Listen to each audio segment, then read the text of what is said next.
సహస్రార్చిః. విష్ణు సహస్రనామంలోని సహస్రార్చిః అనే నామం వేల కిరణములు గలవాడు, అపార తేజస్సుతో ప్రకాశించువాడు అని అర్థాన్ని సూచిస్తుంది. సహస్ర అంటే వేల, అర్చిస్ అంటే కిరణం, జ్వాల. సూర్యునిలా అనేక కిరణాలతో జగత్తును ప్రకాశింపజేసే తేజోమూర్తి భగవంతుడు. ఆయన జ్ఞానరూప కిరణాలు అజ్ఞానాంధకారాన్ని తొలగిస్తాయి. ఆది శంకరాచార్యుల ప్రకారం సహస్రార్చిః అంటే అనేక తేజస్సులతో వెలిగే పరబ్రహ్మ. ఆయన చైతన్య ప్రకాశమే సమస్తానికి ఆధారం.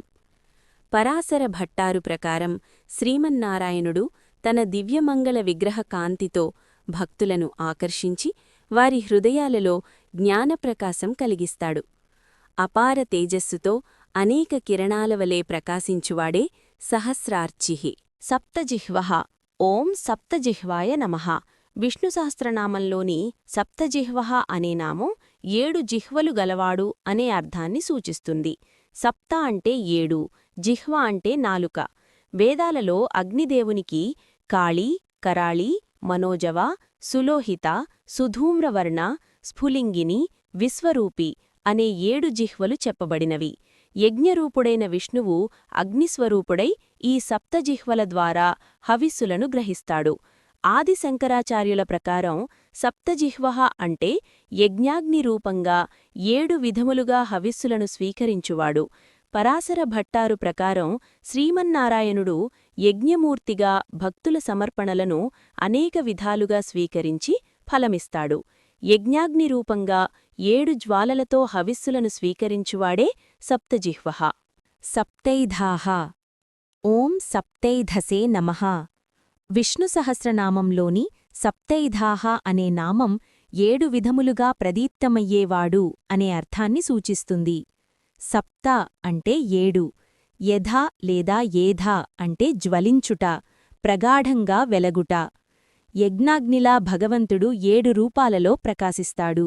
వేదాలలో చెప్పిన అగ్నిజ్వాలలు, కాళీ మొదలైనవి రూపాల్లో ఆయన తేజస్సు వ్యక్తమవుతుంది. అలాగే లోకాలలోని 7 ధాతువులలో 7 లోకాలలో ఆయన శక్తి వ్యాపించి ఉంది. ఆది శంకరాచార్యులు ప్రకారం సప్తైధాః అంటే అగ్నిరూపంగా 7 విధాలుగా జ్వలించువాడు, యజ్ఞస్వరూపుడైన పరమాత్మ. పరాశర భట్టారు ప్రకారం శ్రీమన్నారాయణుడు భక్తుల సమర్పణలను అనేక విధాలుగా స్వీకరించి తన తేజస్సుతో లోకాలని పోషించువాడు. యజ్ఞాగ్నిలా 7 రూపాలలో ప్రకాశించువాడే సప్తైధాః. సప్తవాహనః. ఓం సప్తవాహనాయ నమః. విష్ణు సహస్రనామంలోని సప్తవాహనః అనే నామం 7 వాహనములు గలవాడు అనే అర్థాన్ని సూచిస్తుంది. సప్త అంటే 7, వాహన అంటే మోసే శక్తి లేదా రథం. సూర్యుడు 7 గుర్రాల రథంపై సంచరిస్తాడని వేదాలు చెబుతాయి. సూర్యమండలాంతర్గతంగా విరాజిల్లే నారాయణుడు ఆ సప్తవాహన స్వరూపుడే. అలాగే 7 లోకాలను నిర్వహించే శక్తి ఆయనదే. ఆది శంకరాచార్యుల ప్రకారం సప్తవాహనః అంటే సూర్యరూపంగా 7 గుర్రాల రథముతో సంచరించువాడు, జగత్తుకు ప్రకాశకుడు. పరాశర భట్టారు ప్రకారం శ్రీమన్నారాయణుడు సూర్యమండలంలో అంతర్యామిగా నిలిచి లోకాల పోషణ చేస్తాడు.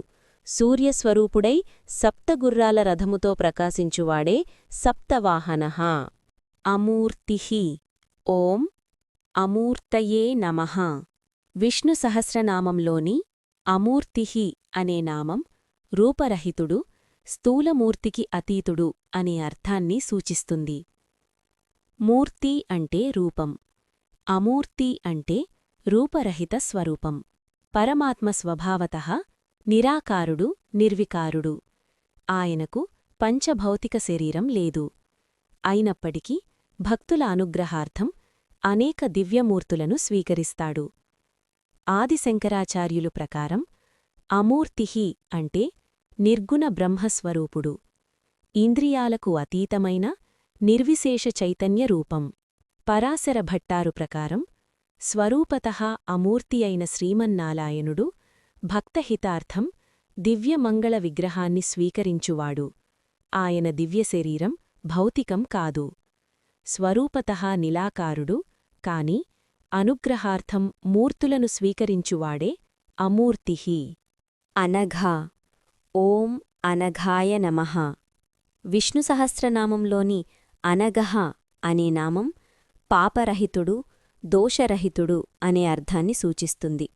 అఘం అంటే పాపం, అనఘ అంటే పాపము లేనివాడు. పరమాత్మ స్వరూపతః నిర్మలుడు, దోషరహితుడు. ఆయనలో రజో తమోగుణాల ప్రభావం లేదు. అంతేకాక ఆయనను స్మరించిన భక్తుల పాపాలను కూడా నశింపజేయువాడు. ఆది శంకరాచార్యుని ప్రకారం అనగహ అంటే సమస్త దోషాలకు అతీతుడైన నిర్దోష బ్రహ్మస్వరూపుడు. ఆయనకు కర్మబంధం లేదు. పరాశర భట్టారు ప్రకారం శ్రీమన్నారాయణుడు కళ్యాణగుణనిధి, దోషరహితుడు. భక్తుల అఘాలను తొలగించి పవిత్రులను చేయువాడు. స్వతహా నిర్దోషుడు, భక్తుల పాపనాశకుడే అనగహ. అచింత్య. ఓం అచింత్యాయ నమః. విష్ణు సహస్రనామంలోని అచింత్యః, అచింత్య అనే నామం మనస్సుకు అందనివాడు, ఆలోచనాతీతుడు అనే అర్థాన్ని సూచిస్తుంది. చింత్య అంటే ఆలోచించగలిగినది, అచింత్య అంటే మనస్సు బుద్ధి పరిధికే అతీతమైనది. పరమాత్మ యొక్క స్వరూపం, శక్తి, వైభవం మానవ తర్కానికి అందవు. ఆయన అనంతుడు, అవ్యక్తుడు. ఆది శంకరాచార్యుల ప్రకారం అచింత్యః అంటే నిర్విశేష బ్రహ్మస్వరూపుడు, మనస్సు వాక్కు చేరలేనివాడు. యతో వాచో నివర్తంతే. ఆయన జ్ఞానాతీతుడు. పరాశర భట్టారు ప్రకారం శ్రీమన్నారాయణుని దివ్యగుణాలు, లీలలు, వైభవం అచింత్యమైనవి. భక్తి ద్వారా మాత్రమే ఆయనను అనుభవించగలం.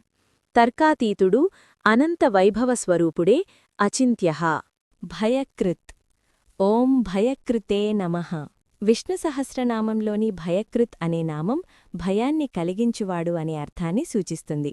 భయం అంటే భీతి, కృత్ అంటే కలిగించువాడు. పరమాత్మ అధర్మాచారులకు, దుర్మార్గులకు భయాన్ని కలిగిస్తాడు. ఆయన నియమశక్తి, ధర్మపాలన వల్ల లోకం సరిగ్గా నడుస్తుంది. అలాగే భక్తులలో పాపాచరణంపై భయభక్తులను కలిగించి ధర్మమార్గంలో నడిపిస్తాడు. ఆదిశంకరాచార్యులు ప్రకారం భగవంతుడు సర్వనియంత. ఆయన భయంతోనే వాయువు వీస్తుంది, సూర్యుడు ఉదయిస్తాడు. భయాదస్యాగ్నిస్తపతి. అందువల్ల ఆయన భయకృత్. పరాశర భట్టారు ప్రకారం శ్రీమన్నారాయణుడు భక్త విరోధులకు భయంకరుడు, కాని శరణాగతులకు కరుణామూర్తి. అధర్ములకు భయంకరుడై ధర్మస్థాపనకర్తయే భయకృత్. భయనాశనః. ఓం భయనాశనాయ నమః. విష్ణు సహస్రనామంలోని భయనాశనః అనే నామం భయాన్ని నశింపజేయువాడు అనే అర్థాన్ని సూచిస్తుంది. భయం అంటే సంసారభీతి, జననమరణ భయం. నాశన అంటే తొలగించువాడు. పరమాత్మను ఆశ్రయించిన భక్తులకు లోకభయం, పాపభయం, మరణభయం తొలగిపోతాయి. ఆయన స్మరణే అభయం. ఆది శంకరాచార్యుల ప్రకారం బ్రహ్మజ్ఞానంతో అజ్ఞానమే నశిస్తుంది. అజ్ఞానమే భయానికి కారణం. అందువల్ల పరమాత్మ భయనాశనః. పరాశర భట్టారు ప్రకారం శ్రీమన్నారాయణుడు శరణాగతులకు మా శుచః అని అభయం ప్రసాదించువాడు. ఆయన అనుగ్రహమే భయనివృత్తి. శరణాగతుల సంసార భయాన్ని నశింపజేసే అభయప్రదాతయే భయనాశనః.